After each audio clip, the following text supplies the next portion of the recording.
Welcome to the Chronicle Sports Blog. I'm Andy Moore, sports editor of the paper. Alongside me is Tom Gieryn, who covered the game yesterday. We're here to talk about Duke's performance against Elon. And so, Tom, let's right off the bat. What are your initial thoughts about the game, and especially what do you think about that amazing offense they showed yesterday? Absolutely. Well, they went for 542 yards of total offense in this game, which is obviously an incredible showing, even against a Division I AA team. Sean Renfree was this absolute star of the show. 31 to 39 for 350 yards and 2 touchdowns, no interceptions, almost perfect quarterback rating at 180. He was spreading the field well, did a great job, hit 7 different receivers, and as you saw, Connor Vernon and Donovan Varner were really the stars of the show tonight.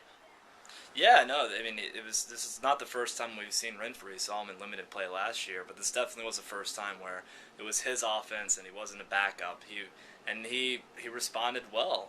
Cutcliffe had nothing but great things to say about him yesterday and today.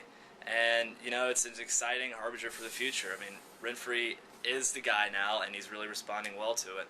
But also, let's talk about the running game a little bit. The running game, much maligned in recent years. It was dead last, we said over and over again, in the FBS last year.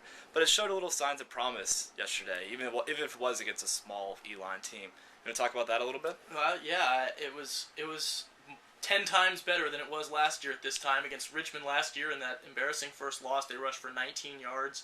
Today they went for 192. They handed the ball to 5 different running backs, I believe. Two true freshmen got in for series at the end of the game, and both of them showed. Coach Cutcliffe said he felt a real spark when they came in.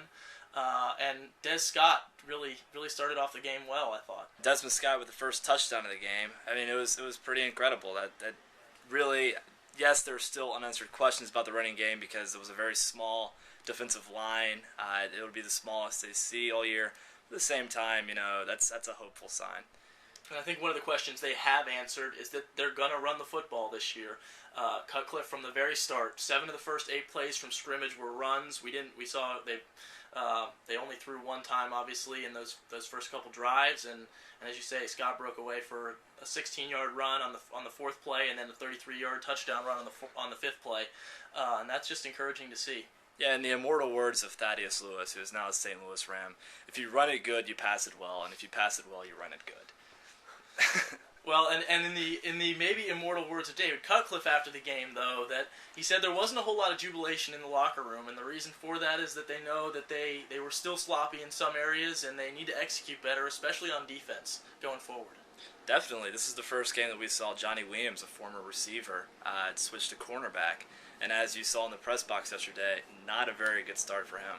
No, not at all. And he got burned right early on in the game with a very obvious pass interference penalty where he basically tackled the receiver while he was in the middle of running his route. Lost his feet a couple times against a guy, he was mostly covering a guy who was not a leading receiver for Elon last year, Sean Jeffcoat.